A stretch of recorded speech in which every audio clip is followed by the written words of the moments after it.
플랫폼 네트워크 사업실의 비전이라고 하면 궁극적으로 법인이나 개인 사업자들을 대상으로 한 서비스들을 모두 플랫폼화시키고 그 플랫폼들이 플랫폼 자체로 개별적으로 존재하는 것이 아니라 상호간에 네트워킹을 하면서 어떠한 유니버스를 형성하는 것을 목표로 하고 있습니다.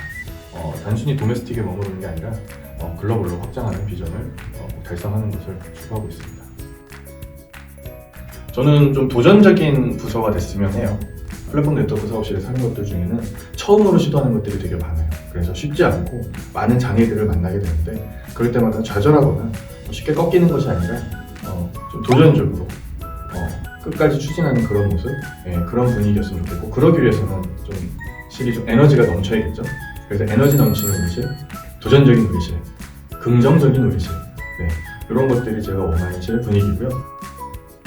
사업자분들의 부가세나 종소세 신고를 지원을 해서 더 많은 세금을 환급받을 수 있도록 도와드리는 텍스 다이어트, 또 셀프 텍스, 법인 카드, 매입세금 계산서 등 그 법인의 모든 경비들을 무증빙으로 간편하게 시스템적으로 처리할 수 있도록 도와서 업무 효율을 높이고 또 인력 리소스를 다른 곳에 투입할 수 있도록 돕는 오토빌, 간단한 앱 설치만으로 카드 단말기 없이 대면 또는 비대면으로 카드 결제를 받을 수 있도록 돕는 지금페이.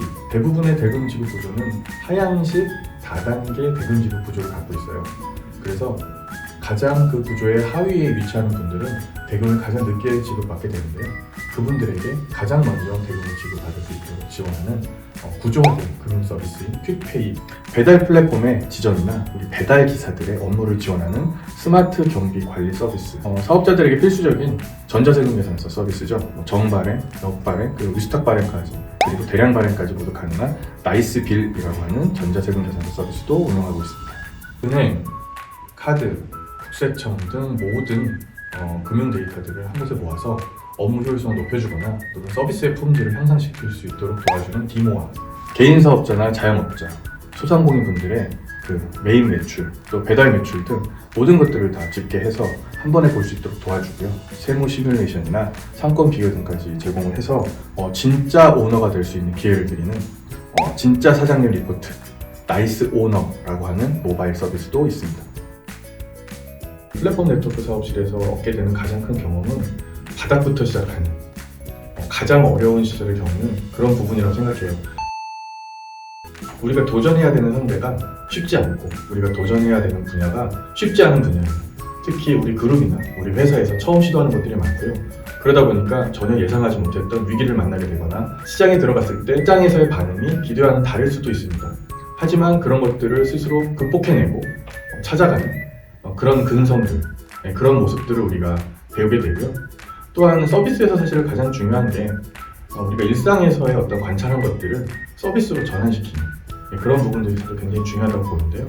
우리 플랫폼 네트워크 사업실에서는 저는 그런 부분들을 항상 신경을 쓰면서 배울 수 있다고 보고요.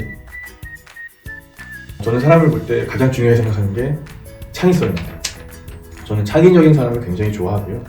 방법은 반드시 있다. 다만 우리가 찾지 못했을 때 라고 저는 항상 실험자한테 얘기를 하거든요. 내가 못 찾은 거고 우리가 찾지 못한 거다. 더 찾아보자, 더 고민해보자. 또 그런 생각들은 사실은 우연히 갑자기 떠올라요. 지하철을 타고 가는 길에 떠오를 수도 있고요. 밥을 먹다가 갑자기 떠오를 수도 있고 양치질을 하다가 갑자기 떠오르기도 합니다. 우리가 예기치 못했던 장애를 만났을 때 그것들을 해결나가기 위해서는 과거에 답습했던 방식이 아니라 새로운 방식으로 그걸 뛰어넘어야만 앞으로도 나갈 수 있다라고 생각을 해서 저는 창의성을 가진 인재가 좀 들어왔으면 좋겠어요. 두 번째로 또 근성을 뽑습니다. 우리가 꺾이지 않는 마음이라는 얘기들을 월드컵 때 많이 했었죠. 그게 바로 이제 근성이거든요. 물고 놓지 않는 것. 시작한 것들은 끝까지 해보는 것. 여러 가지 방법들을 포기하지 않고 다양하게 시도함으로써 내가 비전으로 가지고 간, 내가 목표로 삼은 것이 맞다라고 하면 정말 끝까지 해보는 것. 그런 집념을 보여주는 그런 근성을 저는 굉장히 중요하게 생각을 합니다. 실행시켜. 으악, 안 돼. 사실 이미 예상을 뻔히 했던 답을 듣고 싶어하는 면접관은 많지 않거든요. 물론 이제 답을 정해놓고 난 이 답을 하는 사람을 뽑겠다라는 분도 계실지는 모르겠지만 그것과 플러스 알파로 해서 무릎을 탁 치게 만드는 무언가를 얘기해주는 사람 또는 예기치 못한 순발력을 발휘해서 새로운 답을 해주는 사람을 원할 수도 있습니다. 구직자분들은 이제 면접 시에는 그런 부분들 좀 많이 좀 어필할 수 있는 기회를 가지면 좋을 것 같고요. 두 번째는 회사를 간 보듯이 들어오시는 분들이 계세요. 큰일군, 큰일이야.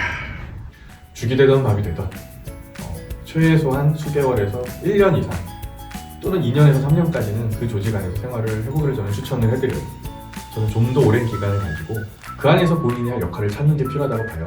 내가 공격의 역할을 해야 되는 순간이 오면 공격을 배워서 공격을 하고, 수비를 해야 되는 순간이 오면 수비를 배워서 수비를 해야 되고, 본인이 원하는 게 비록 공격이라도 미드필더도 할 줄 알아야 되고, 수비도 할 줄 알아야 되고, 공격도 할 줄 알아야 됩니다. 공격, 수비, 미드필더 모든 역할들을 다 할 마음가짐을 갖고 입사를 하시고, 어떤 일이 주어져도 거기서 많이 배우고 자기 역량을 뽐내려고 노력을 하셔야 될 것 같고요. 그 기회를 스스로 차버리는 게 없었으면 좋겠습니다. 솔직히